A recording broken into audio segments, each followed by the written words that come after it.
Hi everyone and welcome to Step in Mom podcast. My name is Veronica Darem. I'm a relationship coach with focus on step parenting and co-parenting. And in this week's episode, I would like to talk about my sobriety. And please don't take this podcast episode as preaching sobriety. Not at all. It's just my experience, my journey, and I hope it will help someone who is on the journey with me, or whatever it will do. Just a little warning: there could be some triggers for some listeners, and just if you don't feel like you're ready to listen to this or watching this, please just stop. It's absolutely fine, and contact someone and ask for help if you feel like you need to. So I've been sober for 2 years and 8 months now, and I just always knew that I want to get sober before I get pregnant. I was always like, before I get pregnant, I want to get sober. I want to get clean, clean up my body and be ready for the baby. But that was just one reason why I got sober, because we started thinking about, trying for a baby. But another reason I noticed that I started having really unhealthy relationship with alcohol, especially wine. And another one was, and I will come back to that, another one was like me, the impact of drinking on my mental health and being wife and stepmom. I really start noticing that how I have to drink at a certain time, and I moved from London to Kent, and there I started business, and then like in a few years or some years we start thinking about the baby, and I just noticed that kind of like more time I spent at home because of my business, more I was exposed to drinking, because I just like, I start cooking dinner and I will have a glass of wine, and there was a glass of wine with dinner, and there was a glass of wine after dinner watching TV. But even though there were small glasses, you still, it adds up to some amount of wine. And I wouldn't call myself an alcoholic. I think it's very important when you're thinking about starting being alcohol free. It's just like if the label alcoholic doesn't feel right for you, just don't call yourself an alcoholic, because for me personally, I think it would make more damage than inspiration. But it's just me. I know there's some people out there who I talk to, they feel the same about this. But I just felt like, okay, I don't have a good relationship with alcohol anymore, and I need to do something about it. So what obviously really helped was getting pregnant, because we were trying for a few months, and then I got pregnant. So obviously there was like no brainer about drinking. But that kind of, the thing is, I just like, this is like, of course I'm not gonna drink when I'm pregnant, but it's still, you can have a glass of wine every now and there, or a little sip every now and there when you're pregnant. It doesn't stop you. But in my head, I was like, no, there's no way I'm drinking. So obviously the motivation was way stronger when I was pregnant. But the first few weeks of my sobriety were really hard in weird ways. One of them was that I really started feeling quite sick, like nauseous and headaches, and just really like feeling quite sick for the first few weeks, because obviously the body was cleaning and getting rid of the alcohol, and in a way the addiction, if you like. And obviously the addiction is not gone, but I think the first few weeks were really hard. There was a point when I was thinking, am I pregnant or what? Because I feel so nauseous all the time. And I was like, that would be way too quick to get pregnant without days, which is like nonsense, right? So that was really big reality check, the way I was feeling for me.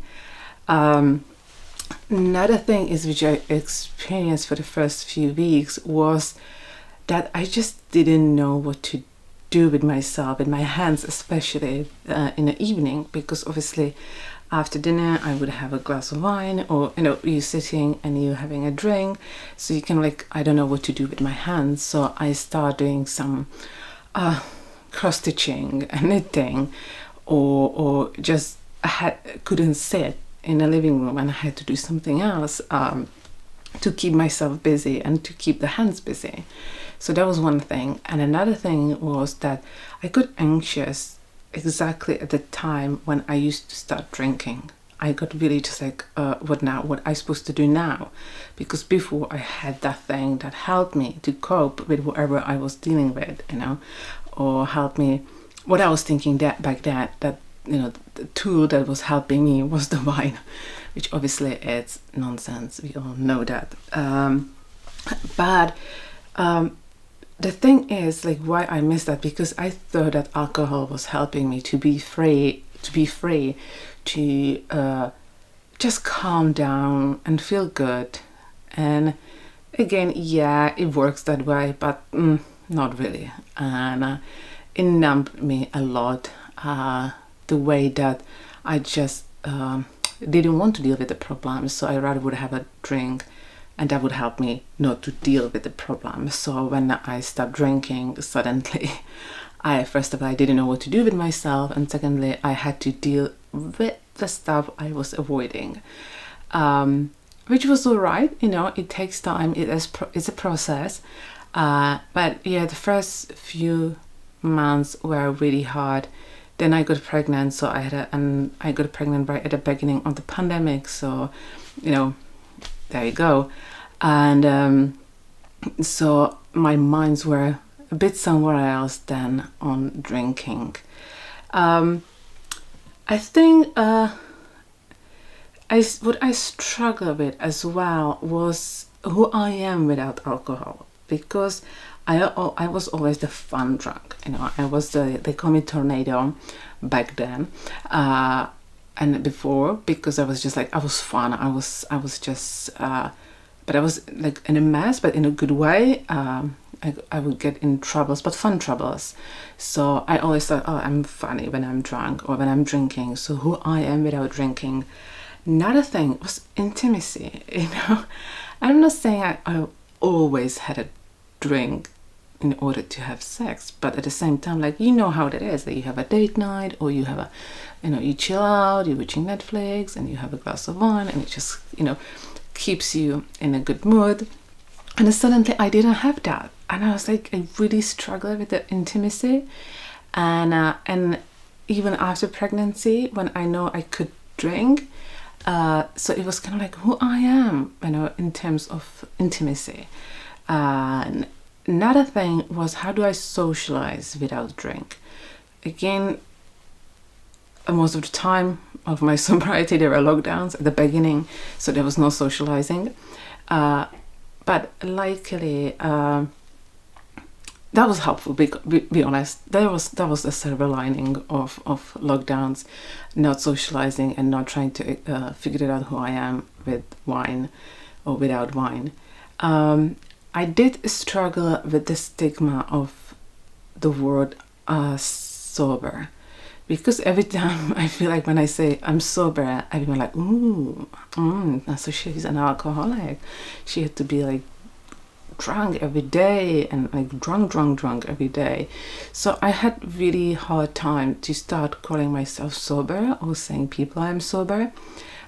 Because of that stigma. I'm really glad, and I could see a shift probably like a year or year and a half ago in terms of sobriety, especially after the lockdowns happened. That I could see that there was a shift, and people are more talking about sobriety and being sober. So it's not as bad, I think, as it used to be. But that's what I had a problem with.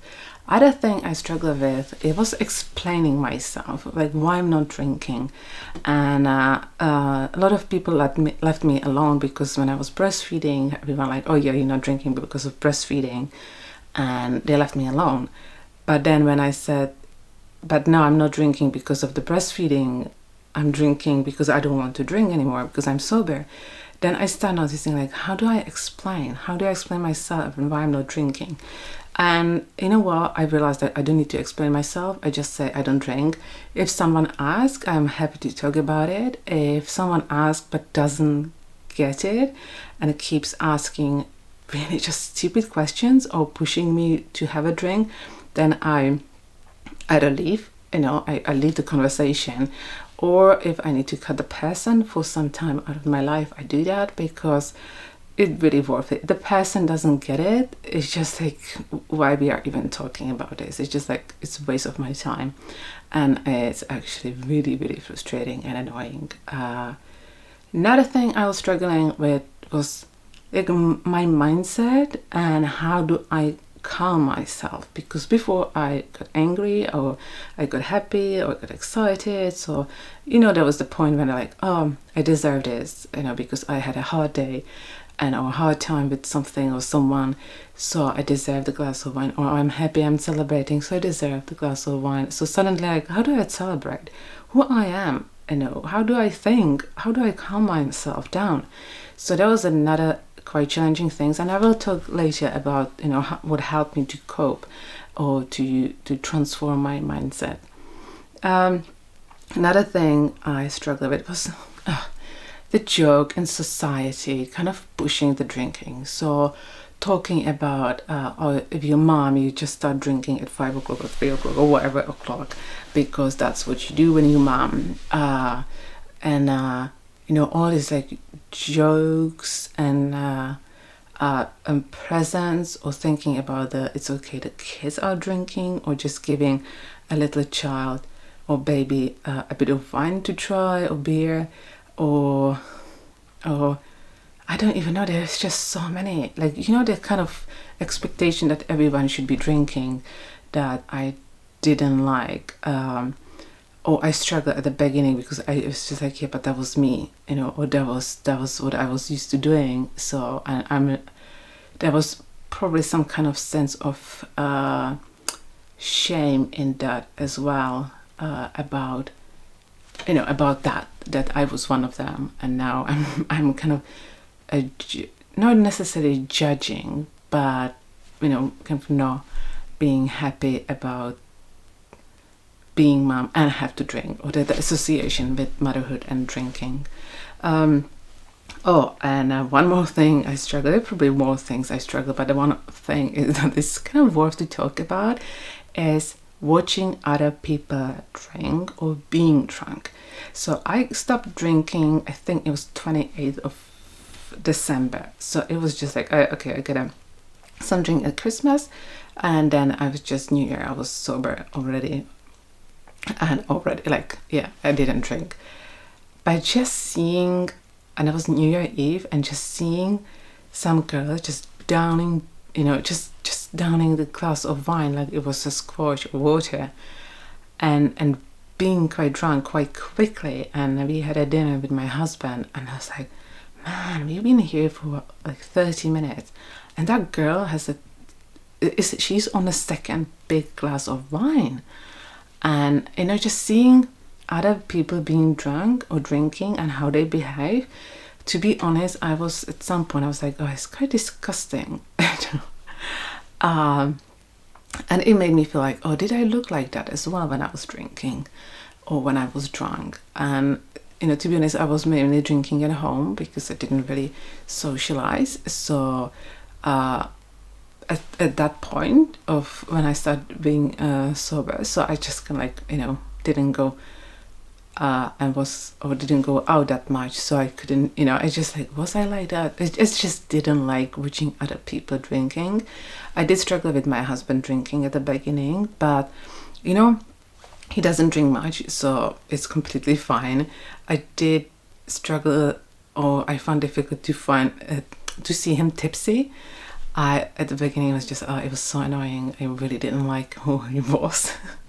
And he's sweet tipsy, he's really adorable tipsy. But yeah, I just didn't like it. It's quite a funny one, but I had to stop watching Real Housewives because I just couldn't.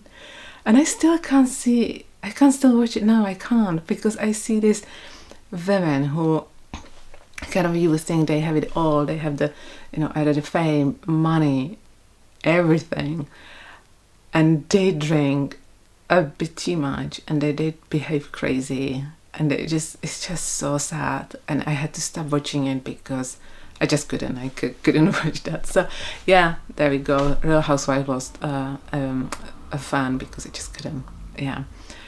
But now a bit more about positive thing. So what I got out of my sobriety. So I got amazing skin because I always had acne or like spots. It was just, but a really bad one as well. So after drinking, after my skin, after my body like clear out from the wine, it really, my skin starting being so much better, healthier, brighter. I quite lost some weight, but then again I got pregnant. I was really sick first few months, so my weight went down quite crazy. But even first 2 months, I could see my weight was just going down, and I believe there was a lot of water, a lot of sugar keeping in my body. I wasn't replacing it with more sugar and alcohol, so that was definitely the lost weight. It was quite significant, and I'm not saying here let's go sober to lose your weight, but it's kind of nice benefit if to get a healthier look, and definitely money saving. So I know I have this app, I'm sober. And I think I was looking a few weeks back, and I think I saved something around £4,000 in these 2 years and 8 months. But I must say I didn't spend much on wine. I was buying quite cheap wine, and I didn't really go out, So I put like, I think £4 per day, because I was thinking, well, someday, yeah, the £4 was the bottle of wine I drank, but some days I drank a bit more, or some days I didn't spend any money. So I was thinking like, oh, £4 is kind of like fair budget I had, I would say. So in the app I added like, okay, there was £4 per day, and yeah, in two years and 8 months, 7 months, yeah, nearly £4,000 saved. So massive savings. I definitely gain a lot of time, which I, again, sometimes I gain the time, but I find a different way to be unproductive. But definitely I know a lot of people find like they have more time because they, you feel better next day. So you don't, I don't definitely miss hangovers. So, in the morning, instead of like recovering and feeling, trying to sort myself out, I just like, I'm fine, I can do whatever I want first thing. And I didn't have bad hangovers because I wasn't drinking so heavily, but still you're tired. I slept less because I was watching a lot of Netflix and stay up really, really late. So, that time kind of came back in terms of sleep and better lifestyle, I would say. I definitely gained confidence, but that took some time. That really took some time to gain the confidence that I have now. And yeah, it's a journey to find yourself and feeling confident without drinking. Definitely I gain my feelings back, because before I was numbing them and I didn't address them and I didn't want to talk about them. But now I think my husband is quite exhausted about me feeling, sharing my feelings. But there you go, it's his job to listen to me, so poor him.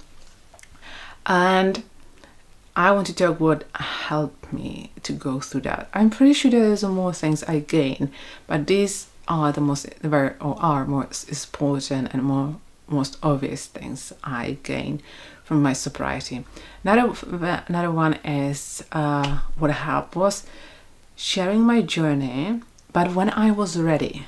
I think before I knew exactly what I was going on and what I was doing and how I felt, I wasn't really ready to talk about it. But as soon as I was on that journey and I felt confident to talk about it, and I knew what I want to say and what I want to communicate, it came. And it's just, whenever you are ready, you share it and it feels better and it helps. Definitely what helped was cutting some people out of my life that were not helping, or just limiting the time with them or how I see them. So it's definitely like, if you're thinking about sobriety, or you are in that journey already, and there are some people they don't work for you right now, then just try not to spend too much time with them, or not time at all. Another thing, knowing why I am doing this, and it's kind of like knowing your motivation and the reasons you're doing it, and it may change as you go, because obviously, like with any kind of goals or motivation, it changes as we go. Our aim changes, our goals changes, so our motivation changes as well. So like knowing why I'm doing it, what really, really matters to me, is important, because you have that motivation, you have that just like no giving up, because this is way more important than the other thing, drinking, right? Definitely ask for help, helping, my husband, going and ask people on Instagram, which were really, really helpful. There's so many great people on Instagram or in social media, or online, that are really, really helpful, and keep you accountable, or just keep you accompanied if you need to. There are so many podcasts and books about sobriety, so definitely try some of them. To be honest, I did listen to the podcast. I haven't read any book on sobriety. I probably should, but I didn't. So I can't recommend you any of them. I'm sorry. But I will be adding some links to people who I love on Instagram, so you can have a look and check them out. Another thing was, no, I actually want to say why I am doing this, why I am sober. And I am sober for my son, and I am sober for us two, as my son and me. I'm not doing that for anyone else. I'm not doing that for my family, for my husband, for anyone else. I'm doing that for me and my son. I want to be sober for him. I want to be present with him. I want to show the real emotions. I want to know him that it's okay to feel however you feel, and you don't need alcohol to feel better. I'm doing that for him because I just want to be the example of that sobriety, that he doesn't need to drink. And part of me hopes it's like, please be sober for the rest of your life too. Which is the idea of him drinking. I know he's not even 2, by the way. Yeah, but the idea of him drinking would be kind of slightly heartbreaking, and I can't expect him to be sober. But it would be great if he was sober one day. Yeah, or he would never drink. I would love that. But yeah, I'm doing that for him and myself, because I know I'm better off without drinking. In every area of my life, in every aspect of my life, I'm a better person. I'm me. I'm me. I'm doing that for being alive, and not just like, oh, you're alive. Yeah, your heart still, have some big, heart rate. Yeah, good. No, it is being alive as being present in my life. That's what I see it, and how I see my sobriety. So, by the way, a lot of people ask me if I will ever start drinking again. At this point, I'm not ready to start drinking. I don't think I will start drinking again, because I don't think that I could do moderation. So if I know I could do it, I was like, yeah, I would have a glass of wine on a holiday, or every now and then I will have a glass of champagne or something. But I know I can't do moderation right now, and I still feel like I have that a little triggers every now and then about, oh, I really want to drink. And if I feel that way, I am not ready to start drinking again in any kind of form, even if that will be like once a year having a glass of Prosecco or champagne or something nice. I'm not there, because I still have every now and then I still have the triggers. I need a wine. It's not as bad as it was at the beginning. At the beginning it was horrible, but now I have it like maybe once a month or every other month. I'm like, oh, I really like, like now would be a great day to have a glass of wine. So I do have it every now and there, but exactly because of these reasons, I know I'm not ready. So that is my sobriety journey. I hope it helped you. And if you're still here and you're watching or listening, please do subscribe, do like whatever you can do on the platform you're watching or listening. I would really appreciate it. And if you need anything, if you have any questions about sobriety or how I was dealing with it, please do contact me, or just contact someone who can help you and support you the way you need to be supported. Thank you very much. Lots of love.